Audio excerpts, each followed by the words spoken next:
Bismillahirrahmanirrahim. Assalamualaikum warahmatullahi wabarakatuh. Alhamdulillahirabbil alamin wassalatu wassalamu ala nabiyyina Muhammadin wa ala alihi wa sahbihi ajmain wa man tabi'ahum bi ihsanin ila yaumiddin. Bisa Hasan TV dan kaum muslimin dimanapun Anda berada, alhamdulillah segala puji bagi Allah. Pada kesempatan ini kita bisa berjumpa kembali di kajian pagi yang membahas kitab Al-Adabul Mufrad. Salawat serta salam semoga selalu terlimpah curah kepada Nabi Muhammad sallallahu alaihi wasallam. Pemirsa Hasan TV dan kaum muslimin yang semoga senantiasa dirahmati oleh Allah Subhanahu wa taala. Di kesempatan di pagi hari ini insyaallah kita seperti biasa akan ada dua sesi, yaitu sesi materi yang insyaallah akan disampaikan oleh pemateri kita, yaitu Ustaz Shalal Fatwa LC hafizahullah taala. Beliau sudah ada di samping saya di studio Hasan TV. Assalamualaikum Ustaz. Waalaikumsalam warahmatullahi wabarakatuh. Insyaallah akan masuk di sesi pembahasan hadis ke-313, yaitu yang membahas tentang bermuka dua.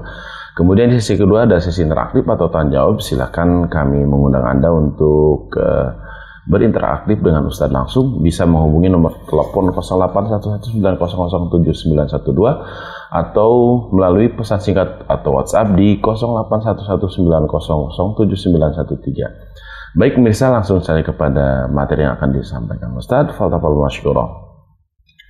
Bismillahirrahmanirrahim. Assalamualaikum warahmatullahi wabarakatuh. Alhamdulillah nahmaduhu wa nasta'inuhu wa nastaghfiruh wa na'udzu billahi min syururi anfusina wa min sayyiati a'malina. من يهده الله فلا مضل له ومن يضلل فلا هادي له أشهد أن لا إله إلا الله وحده لا شريك له وأشهد أن محمدا عبده ورسوله لا نبي بعده قال الله تبارك وتعالى يا أيها الذين آمنوا اتقوا الله حق تقاته ولا تموتن إلا وأنتم مسلمون. وقال أيضا يا أيها الناس اتقوا ربكم الذي خلقكم من نفس واحدة وخلق منها زوجها وبث منهما رجالا كثيرا ونساء واتقوا الله الذي تساءلون به والأرحام إن الله كان عليكم رقيبا. فإن أصدق الحديث كتاب الله وخير الهدي هدي محمد صلى الله عليه وسلم وشر الأمور محدثاتها فإن كل محدثة بدعة وكل بدعة ضلالة وكل ضلالة في النار. Saudara-saudariku yang dimuliakan Allah SWT, para pemirsa dimanapun Anda berada, alhamdulillah di kesempatan yang utama dan pertama ini kita bersyukur kepada Allah SWT atas semua nikmat yang telah Allah berikan. Di antaranya adalah kesempatan kita untuk tetap istiqomah dalam mengikuti kajian-kajian sebagai penambah ilmu bagi kita, penguat keimanan kita di zaman yang penuh dengan fitnah, di zaman yang penuh dengan ujian dan cobaan, banyaknya syubhat. Ketika kita tegar di atas ilmu, maka ilmu inilah yang bisa menyaring, maka ilmu inilah yang bisa menyelamatkan kita dari fitnah tersebut. Salawat dan salam tidak lupa kita sampaikan kepada Nabi kita Nabi Muhammad sallallahu alaihi wasallam serta para sahabatnya, kerabatnya dan pengikut yang setia mengikuti beliau sampai akhir zaman nanti. Saudara-saudariku yang dimuliakan Allah Subhanahu wa taala, kita masih dalam pembahasan kitab Al-Adab Al-Mufrad buah karya Imam Bukhari sampai pada hadis 313 ya. Hadis yang terakhir kita baca 312, maka kesempatan pagi hari ini hadis 313. Qala al-Imam al-Bukhari rahimahullah, haddatsana Khalid bin Makhlad qala haddatsana Sulaiman bin Bilal an Ubaidillah bin Salman an Abi Hurairah radhiyallahu anhu an Nabi sallallahu alaihi wasallam qala la yanbaghi lidzil wajhaini an yakuna aminan. Dari sahabat Abu Hurairah, semoga Allah meridhoinya, dari Nabi sallallahu alaihi wasallam, dia berkata, tidak layak bagi orang yang bermuka dua untuk menjadi seorang yang amin, seorang yang terpercaya. Tidak pantas bagi orang yang bermuka dua menjadi seorang yang aminan, orang yang terpercaya. Hadis ini dikeluarkan Imam Bazzar dan lain-lain, dan derajat hadisnya hasan sahih. Ya, hasan sahih, sehingga bisa dijadikan sebagai sandaran hukum. Rasulullah SAW dalam hadis yang mulia ini mencela orang yang bermuka dua. Yang dimaksud orang yang bermuka dua adalah orang munafik. Orang munafik. Kenapa dia bermuka dua? Ketika dia bertemu dengan Rasulullah dan para sahabat, mereka memuji Nabi dan para sahabat, menampakkan keislaman. Namun ketika mereka kembali pada kelompoknya, komunitasnya, ketemu dengan orang-orang yang sama-sama munafik, mereka mencela Islam. Mereka mencela Nabi Muhammad dan para sahabatnya, ya, dengan mengatakan gelar-gelar yang tidak pantas didengar. Ini yang disebut dengan orang yang bermuka dua. Imam Nawawi mengatakan, huwallazi ya'ti kulla ta'ifatin ma yurdiha fayudhiru laha annahu minha wa annahu mukhalifun lididdiha wa sani'uhu nifaqun wa mahdu kadhibin wa sani'uhu khida'un wa tahayyulun littila'i ala asrari ta'ifatain wa hiya mudahanatun muharramatun. Imam Nawawi mengatakan orang yang bermuka dua itu lebih umum daripada orang munafik. Dia tidak harus dia jadi orang munafik baru disebut bermuka dua. Kata Imam Nawawi apa? Orang yang bermuka dua adalah orang yang mendatangi setiap kelompok dengan apa yang dia ridhoi, apa yang dia senangi. Maka dia menampakkan seolah-olah dia bagian dari kelompok itu. Ya. Kemudian dia akan menyelisih kelompok tersebut dengan menjelekannya. Jadi kalau datang ke kelompok A, dia menampakkan muka manis, ya, menampakkan saya itu bagian dari kelompok ini. Itu namanya orang yang bermuka dua. Tapi begitu keluar, ngomongin jelek, ya, dari kelompok yang dia datangi. Orang yang melakukan semacam ini nifakun, itu orang yang dalam hatinya ada penyakit nifak, munafik. Wa mahdu kadhib, ini cuma kedustaan saja. Perbuatannya sani'uhu khida'un, perbuatannya itu khida', penipuan. Wa tahayyulun, hanya tipu daya, littila'i ala asrari at-ta'ifatain, untuk mengetahui rahasia dua kelompok yang dia datangi. Wa hiya mudahanatun muharramah, ini adalah yang disebut dengan sikap mudahana yang diharamkan. Jadi orang yang bermuka dua, kata Imam Nawawi, dia kalau datang ke kelompok A menampakkan hal-hal yang menyenangkan kelompok A ini, seolah-olah dia itu bagian dari kelompok A. Tapi begitu keluar, dia akan mencela, menjelek-jelekan. Kemudian datang lagi ke kelompok kedua, kelompok lain, dia pun akan menampakkan senang, ya, menampakkan dia bagian kelompok kedua ini. Namun ketika pergi dia akan mencelanya. Dia tujuannya apa? Orang bermuka dua ini tujuannya untuk mengetahui rahasia dua kelompok ini.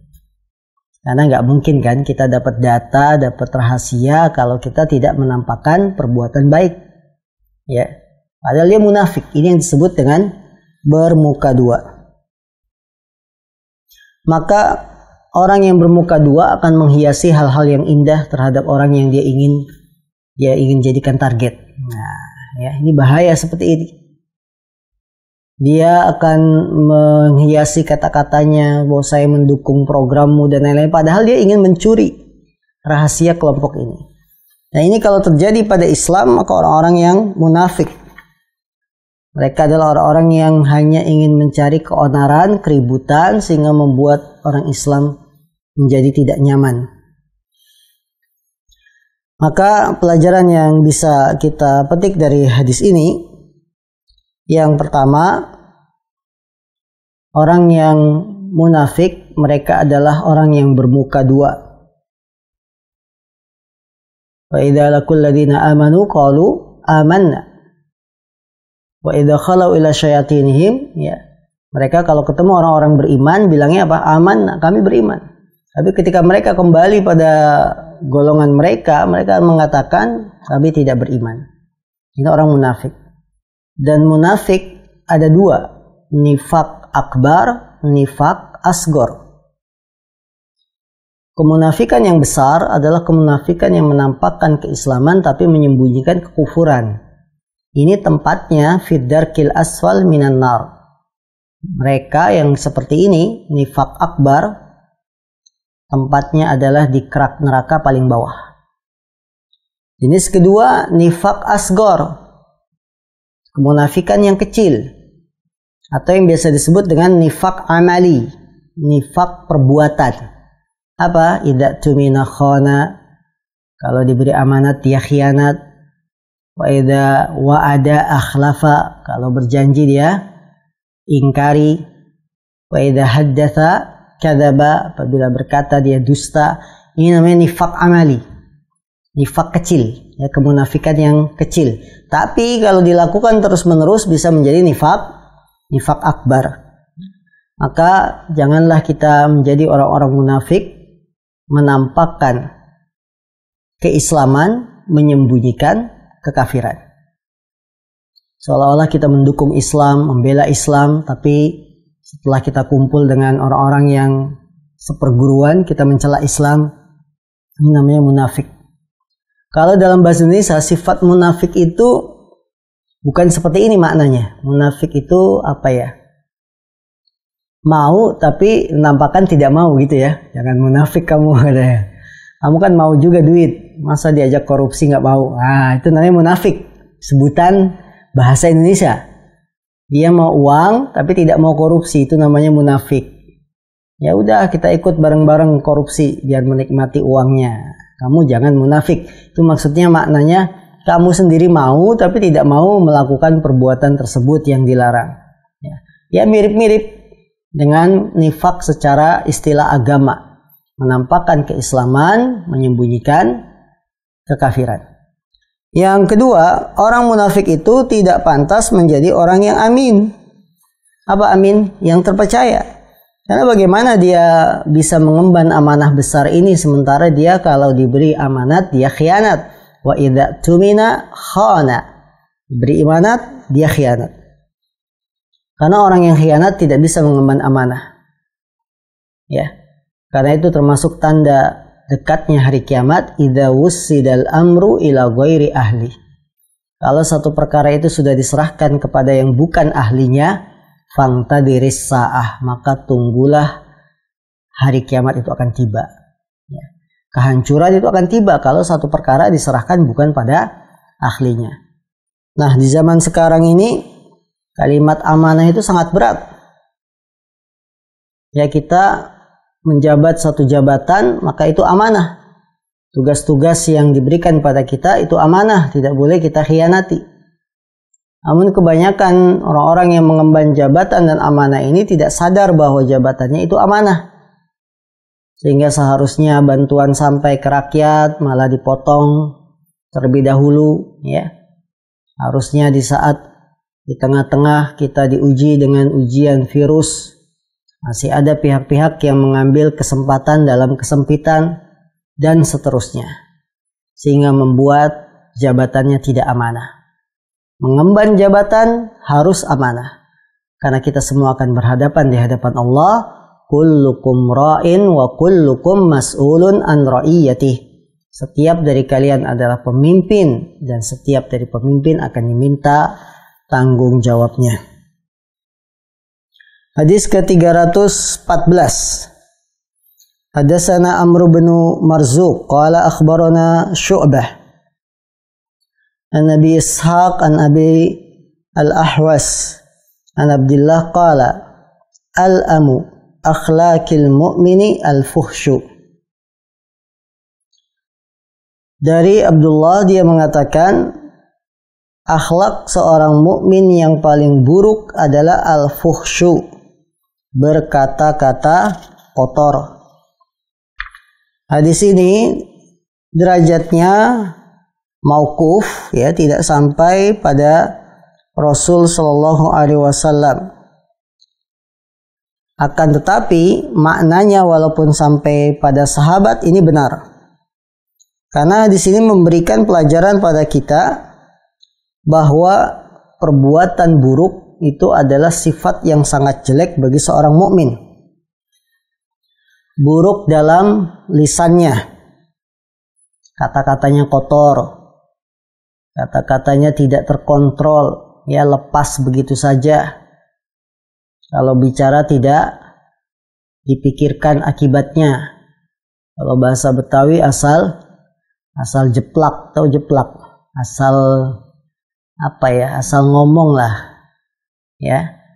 Nah ini tidak boleh, karena lisan ini akan membawa kita pada hal yang baik atau yang buruk. Kalau ngomong tidak dikontrol, maka bisa jadi terbawa omongan ini kita pada hal-hal yang buruk yang membawa dosa. Membicarakan aib orang, ghibah, atau hasad pada orang lain, atau bahkan yang lebih dari itu adalah berbicara kepada Allah tanpa ilmu. Ini dosa paling besar, kotor dalam berkata-kata. Karena itu Nabi Shallallahu Alaihi Wasallam ketika mendengar istrinya Aisyah mencela Sofiyah, ya bahwa Sofiyah itu annaha qasirah. Sofiyah itu dikatakan oleh Aisyah dia itu wanita pendek. Memang betul fisiknya pendek, tapi Nabi langsung menegur istrinya dengan mengatakan laqad qulti kalimatan law muzijat fi ma'il bahr lamazajathu. Wahai Aisyah, kamu itu sudah mengucapkan sebuah kalimat, yaitu dia pendek, yang betul pendek, tapi menghinanya dari fisik. Kan kita nggak boleh, istilahnya body shaming ya, mencela karena fisik. Sungguh engkau telah mengucapkan sebuah kalimat, kalau kalimat ini dicelupkan ke air laut, niscaya akan mengotorinya, akan membuat satu lautan itu terkotori dengan ucapan dia itu pendek. Lihat kaum muslimin, bagaimana Rasul SAW mengajarkan kita untuk menjaga lisan. Kita kan biasa ya ngucapin orang itu pendek, dia tuh dasar pendek, sudah pendek, hitam, hidup lagi, astagfirullah. Ya kadang-kadang kita mengucapkan kalimat-kalimat seperti itu nggak sadar. Ini kalau di zaman Nabi langsung ditegur. Langsung ditegur, karena hal itu adalah keburukan, bukan sebuah kebaikan. Kemudian kotor juga bisa dalam hal tindakan, perbuatan istilahnya, dari perbuatan. Ya, perbuatan tidak mengenakan orang lain, berbuat kotor. Apakah kotor itu bermakna zina, ya? Anak orang diajak kawin lari, berzina. Kemudian bisa juga perbuatan dengan memukul, ya, dengan melukai. Yang semua ini adalah perbuatan yang tidak dibenarkan dalam Islam. Karena seorang muslim itu man salimal muslimuna min lisanihi wa yadihi. Orang muslim itu yang kaum muslimin selamat dari gangguan lisan dan tangannya. Dan tentunya ini sangat banyak sekali di kehidupan kita, orang-orang yang kotor lisan dan perbuatannya. Tidak usah jauh-jauh, dalam satu keluarga saja, misalkan pasangan, suami istri bertengkar, kemudian karena emosi istrinya dijelek-jelekan, ya kamu dasar keturunan ini, ya, dihina nasabnya, atau juga istri menghina suaminya, ya kamu tidak ini, tidak itu, dan seterusnya. Tidak hanya cukup dengan kata-kata, kalau berantem suami istri bisa main fisik. Maka dengan menampar, memukul, mencubit, atau melempar benda-benda yang ada di rumah, piring, gelas, dan lain-lain. Na'udzubillahi min dzalik. Maka sangat benar ucapan hadis ini, akhlak seorang mukmin yang paling buruk adalah al-fuhsyu. Dan orang yang seperti ini pasti akan dijauhi dalam kehidupannya. Dalam kehidupan masyarakat, orang yang jelek, kotor mulutnya, kotor perbuatannya pasti akan dijauhi. Kenapa demikian? Karena kita difitrahkan untuk mencintai sesuatu yang baik, sesuatu yang bagus, itu fitrah. Orang kalau ada yang ngomong, ya tamu di hadapan kita ngomongnya bagus, sopan, kita senang. Tapi ketika nyolot itu apa? Ngegas. Ngegas, maka orang pun akan tidak respect lagi. Karena itu kaum muslimin maka Allah SWT, semoga kita dianugerahkan akhlak yang mulia, akhlak penyabar, akhlak yang tidak kotor baik secara ucapan maupun perbuatan. Hadis 315 derajatnya do'iful isnad, sanadnya lemah, maka tidak kita baca. Masuk sekarang 316 ya. 316 tentang babu al-la'an, bab tentang orang yang banyak melaknat. Hadatsana Sa'id bin Abi Maryam qala akhbarana Muhammad bin Ja'far qala akhbarani Zaid bin Aslam an Ummi Darda'i an Abi Darda'i qala Nabi sallallahu alaihi wasallam innal la'anina la yakununa yaumal qiyamati syuhada wala syufa'a. Dari sahabat Abu Darda, dia berkata, Nabi bersabda sallallahu alaihi wasallam, sungguhnya orang-orang yang la'anin, orang-orang yang banyak melaknat, tidaklah mereka pada hari kiamat bisa menjadi syuhada, para saksi, tidak pula syufa'a, orang yang memberikan syafaat. Sungguhnya orang-orang yang banyak melaknat, mencela orang lain, bukan melaknat sesuai dengan apa yang Allah dan Rasulnya ajarkan, tapi dia banyak melaknat, mencela orang lain. Kamu terlaknat, ya dasar anak laknat, dasar istri terlaknat. Nah ini, orang yang banyak melaknat, tidaklah mereka pada hari kiamat menjadi syuhada.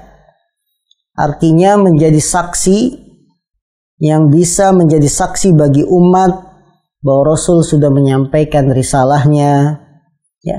Mereka tidak diterima persaksiannya. Kenapa? Karena mereka orang yang fasik. Fasik itu apa? Banyak berbuat dosa, banyak melaknat. Maka mereka tidak bisa memberikan persaksian pada hari kiamat. Tidak juga mereka menjadi syufa'a, memberikan syafaat. Syafaat itu apa? Pertolongan kepada temannya, kepada tetangganya.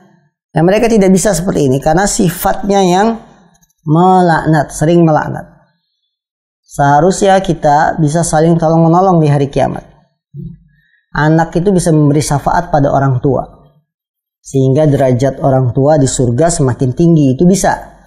Akan tetapi kalau si anak ini tukang laknat, suka mencela orang lain, dia nggak bisa beri syafaat pada orang tuanya. Ini kerugian bagi yang tidak mengontrol lisan. Lagi-lagi kita bicara masalah lisan. Sering melaknat, maka haram baginya memberikan pertolongan kepada orang tua, pada kerabat, dan seterusnya. Ya. Maka hadis yang mulia ini memberikan beberapa pelajaran pada kita. Yang pertama, ancaman dan hukuman bagi orang yang sering melaknat.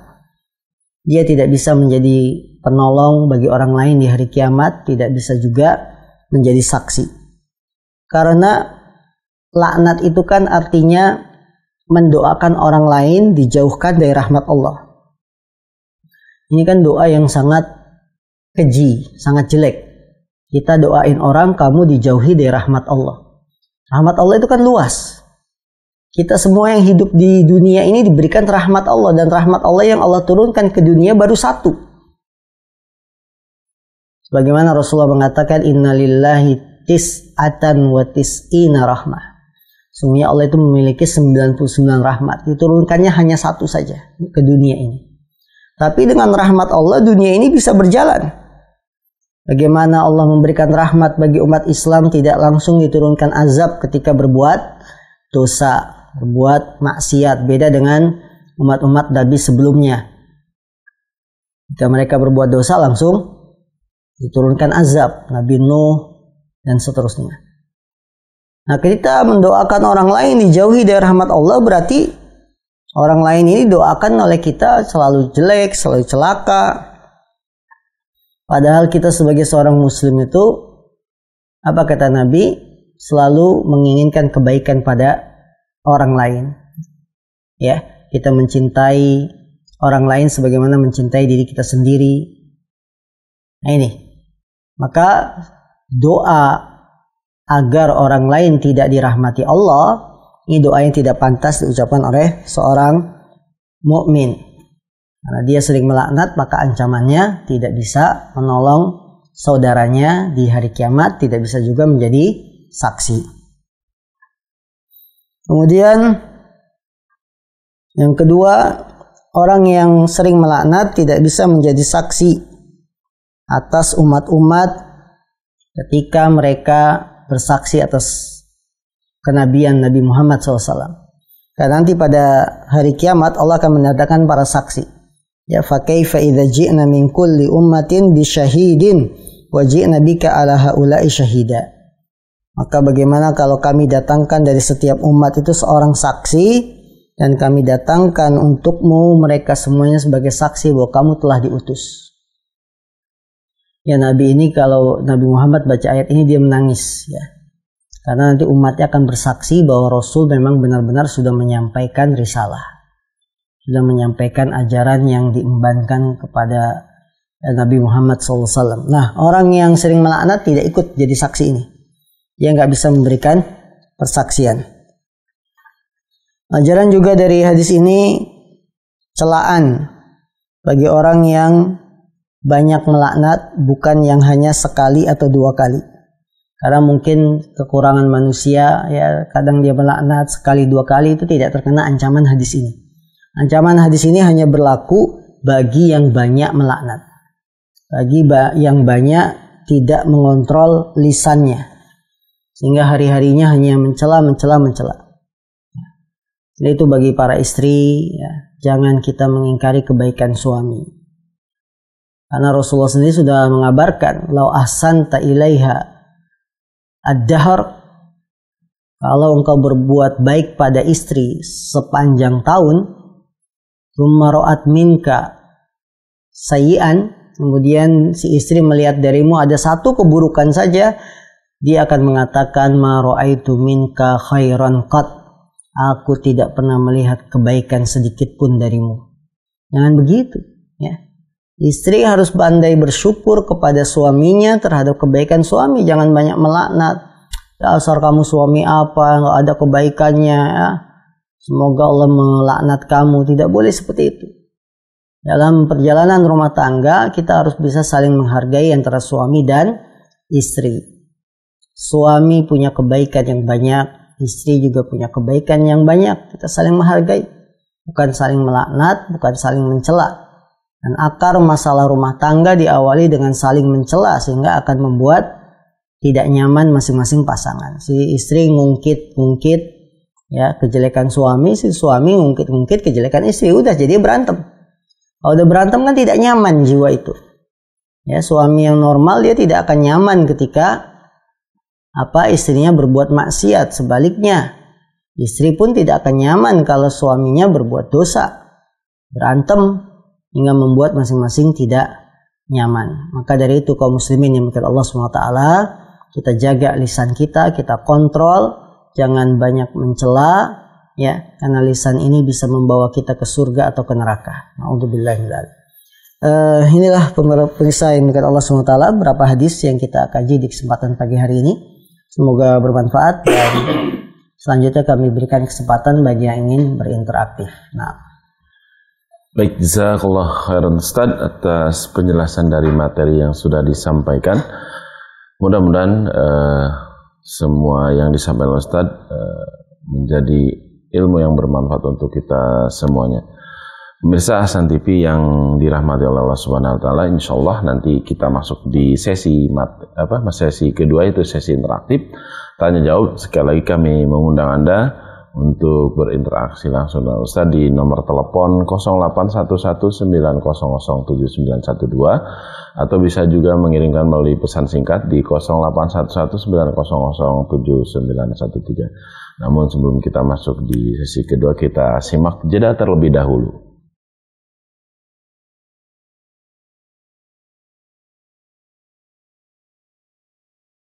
Pemirsa Ahsan TV dan kaum muslimin dimanapun Anda berada, yang semoga senantiasa dirahmati oleh Allah Subhanahu wa Ta'ala.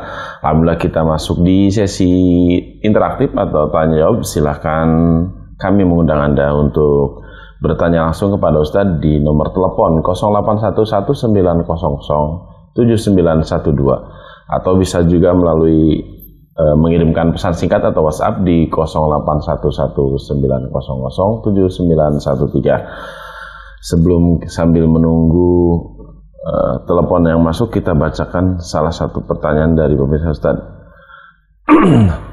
Assalamualaikum Ustadz, maaf, mohon izin bertanya di luar tema. Bagaimana caranya mensikapi suami yang wataknya keras dan jarang memotivasi secara positif untuk anak-anak? Apakah ini juga termasuk kekerasan, Ustaz? Jazakallah khair. Baik. Pertanyaan dari saudara kami, bagaimana menyikapi watak keras suami yang kurang memotivasi anak? Apakah ini juga termasuk kekerasan gitu ya? Saudaraku yang dimuliakan Allah SWT, kita diciptakan oleh Allah dengan watak dan sifat yang berbeda-beda. Dan disitulah hikmah Allah Subhanahu wa Ta'ala. Tidak semua orang memiliki watak yang lembut, yang ramah, tapi ada juga yang keras. Karena kalau Allah jadikan manusia itu satu sifat, tentu kurang asik. Tidak ada tantangannya. Tidak ada apa? Tantangannya. Semuanya lurus semua. Tidak ada dakwah nanti, tidak ada amar ma'ruf nahi mungkar. Makanya Nabi Muhammad SAW ketika diutus di Mekah pun beliau menghadapi karakter orang yang berbeda-beda. Ada orang yang keras kepala, bagaimana Abu Jahal, Abu Lahab, ya, pentolan-pentolan pemimpin-pemimpin kafir Quraisy, yang mereka bisa dibilang keras kepala mereka.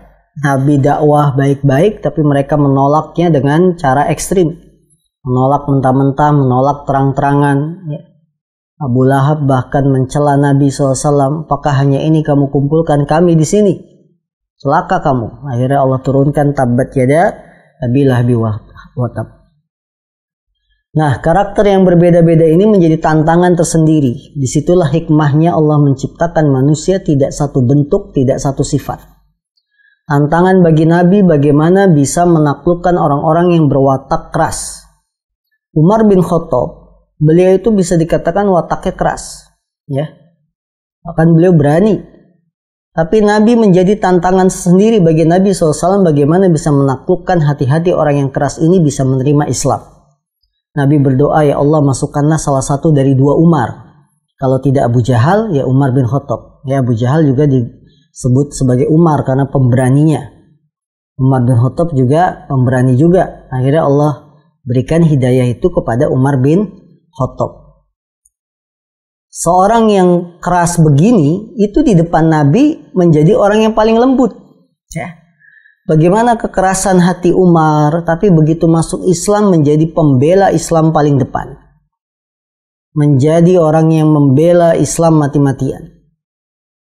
Ketika Nabi Muhammad meninggal, Umar itu nangis, nggak percaya Nabi itu meninggal. Padahal dia kan orangnya istilahnya sangar, ya, keras, tegas, tapi bisa menangis. Kok bisa menangis?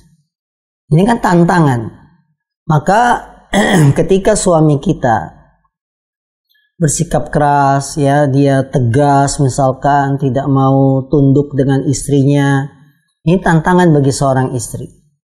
Bagaimana untuk menaklukkan hati suami dengan mengingatkan, dengan apa lagi? Ya, dengan kelembutan, dengan cara-cara yang bijak. Justru sinilah tantangannya. Ya, kalau dia masih menjalankan ketaatan kepada Allah, suami kita keras kepala, tapi kalau sholat dia tunduk. Kalau azan dia segera berangkat ke masjid. Kemudian dia menambah dengan amalan-amalan yang lain yang soleh, sedekahkah atau yang lain.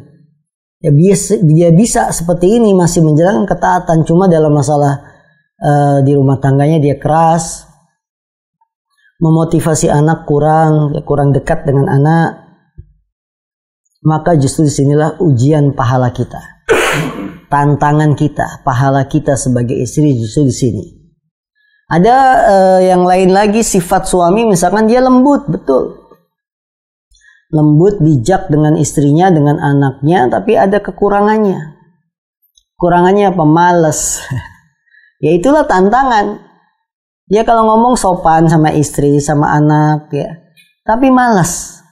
Tantangan lagi bagi istri. Jadi kehidupan dunia itu tidak lepas dari yang namanya ujian, cobaan yang harus kita hadapi.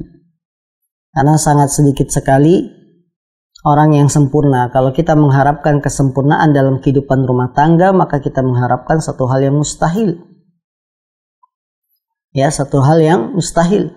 Tataplah kehidupan kita ke depan dengan lebih baik.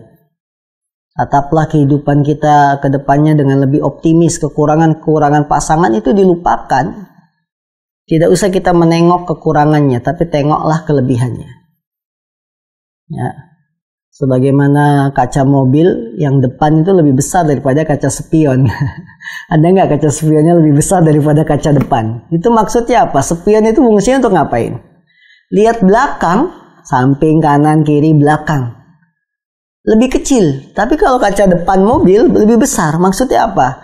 Anda ngelihat ke depan itu harus lebih besar optimisnya daripada melihat kaca spion yang kecil. Melihat ke belakang itu anggap kecil, sudah lupakan. Kadang-kadang supir kan spion itu nggak terlalu penting, dia ke depan yang dia lihat. Ini memberikan ya istilahnya pelajaran bagi kita bahwa masa depan itu harus ditatap lebih optimis, lebih besar daripada kita melihat kekurangan masa lalu yang sudah terlewati. Maka kaum muslimin mungkin Allah, itulah ujian dalam rumah tangga, hadapilah dengan kesabaran, dengan doa. Nabi saja bisa menaklukkan hati sahabat mulia Umar bin Khattab dengan doa. Bagaimana lagi istri?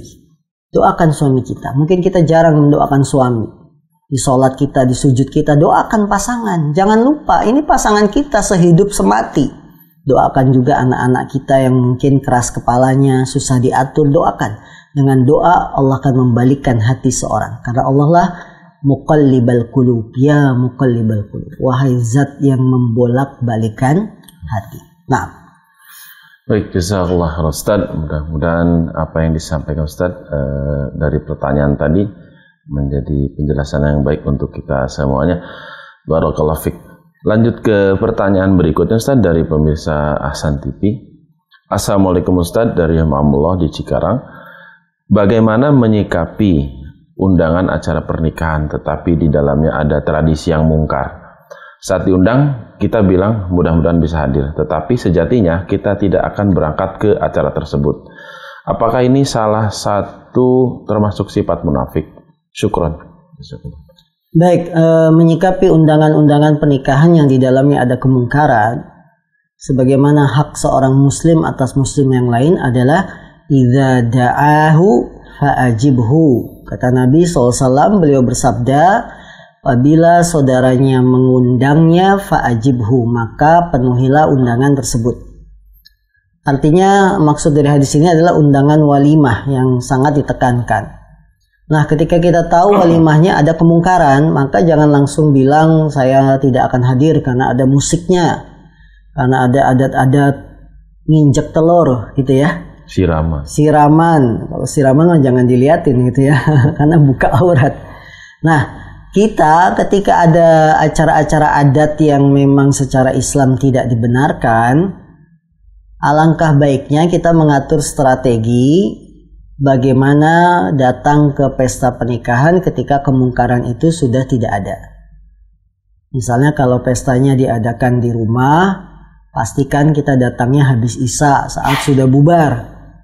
Datang saja, ya walaupun tidak dapat makanan nggak ada masalah, karena intinya kan doa kepada pengantin supaya Allah memberkahi pernikahannya. Datang habis Isya ketika mulai beres-beres, kursi diberesin ya, kalau ini biasa di kampung kan mereka sudah beres-beres, kita datang ya sekedar cuma mengucapkan selamat atas pernikahannya, barakallahu lak wa baraka alaik wa jama'a bainakum fi khair, seperti itu.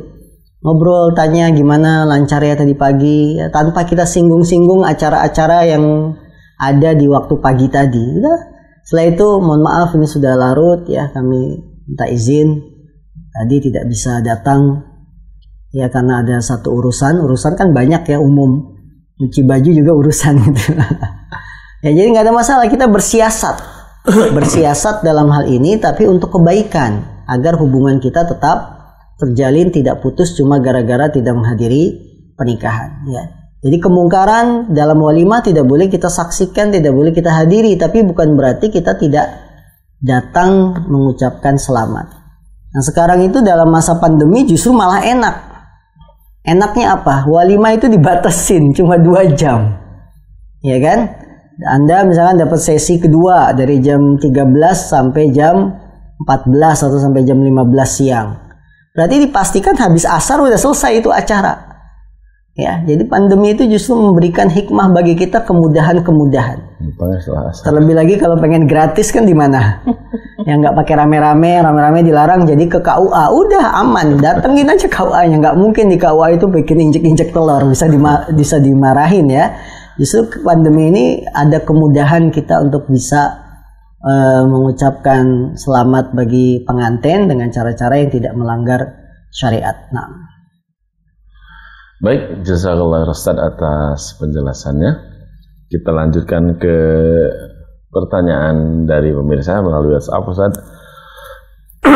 Ustaz, apakah hukumnya berkata saya tidak munafik, tetapi lalu mengakui dosa-dosa ini dan itu? Jazakallah Ustaz. Apa hukumnya perkataan saya tidak munafik tapi mengakui dosa-dosanya?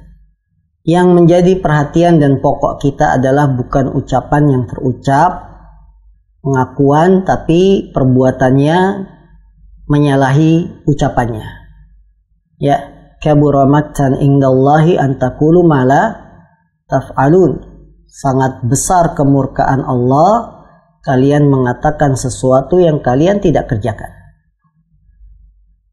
Artinya kemurkaan Allah itu akan tetap datang pada kita ketika kita bilang saya nggak munafik, ya saya juga mau itu, kemudian saya melakukan dosa. Ini namanya orang-orang yang mujahirun, ucapannya, perbuatannya tidak sinkron dan dia terang-terangan melakukan dosa, mengakui dosanya. Nggak boleh kita terang-terangan dalam menunjukkan bahwa saya sudah melakukan dosa A, B, C, D. Kenapa tidak boleh kita terang-terangan? Karena Allah lah yang mengampuni dosa-dosa kita. Ketika Allah sudah menutupi aib kita, mengampuni dosa kita, kita malah terang-terangan, terus terang ke hadapan manusia. Ini nggak boleh.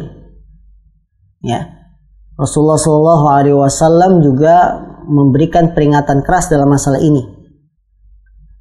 Rasulullah bersabda, kullu ummati mu'afan illal mujahirun. Semua umatku dimaafkan, diampuni, illal mujahirun, kecuali orang-orang yang terang-terangan melakukan dosa, terang-terangan mengakui dosa, dia bangga dengan dosanya. Nggak boleh. Ya, kecuali Anda menceritakan dosa Anda dalam rangka meminta fatwa privat kepada ustadz, tanya, Ustadz, saya menyesal, saya sudah melakukan ini, saya sudah melakukan dosa ini, terus terang saya ingin tobat. Nah, kita ceritakan itu boleh. Tapi kalau dalam rangka bangga, apalagi dipasang di status, ya tadi malam saya habis 3 papan apa? Dari apa pil-pil ekstasi dan lain-lain. Nah, ini berarti dia bangga dengan dosa, dia nggak akan dimaafkan. Ya kullu ummati mu'afan ilal mujahirin. Semua umatku akan dimaafkan kecuali orang-orang yang terang-terangan melakukan dosa. Maka dari itu janganlah kita terang-terangan mengakui dosa kita di hadapan manusia dengan cara membangga-banggakan, mencerita-ceritakannya, tidak boleh. Apalagi kita sudah ditutupi aib kita.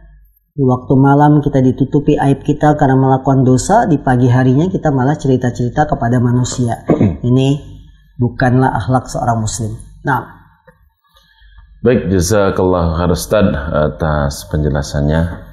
Pemirsa Ahsan TV dan kaum muslimin dimanapun Anda berada, tidak terasa hampir 1 jam kita menemani Anda dari materi yang sudah disampaikan oleh Ustaz, kemudian dari sesi tanya jawab yang sudah Ustaz jelaskan, Mudah-mudahan ilmunya menjadikan ilmu yang bermanfaat dan dapat kita aplikasikan di dalam kehidupan sehari-hari. Desa Hasan TV dan kaum muslimin dimanapun Anda berada yang saat ini menyimak kajian live di Hasan TV, baik melalui medsos ataupun melalui satelit, kami mengajak Anda untuk berdonasi untuk dakwah Hasan TV. Insyaallah masih ada kesempatan untuk dakwah donasi untuk peralatan untuk operasional, kendaraan operasional, insyaallah ditutup sampai 31 Januari. Jazakumullah khairan kepada Anda yang sudah menitipkan amanah infak atau sedekahnya kepada kami. Mudah-mudahan menjadi amal atau pahala yang berlipat ganda yang diberikan oleh Allah Subhanahu wa taala. Tak lupa kami dari kru yang bertugas mengucapkan permohonan maaf jika dalam menyampaikan kajian ini masih banyak kekurangan. Kita tutup dengan kafaratul majlis. Subhanakallahumma bihamdika asyhadu an la ilaha illa anta astaghfiruka wa atubu ilaik. Assalamualaikum warahmatullahi wabarakatuh.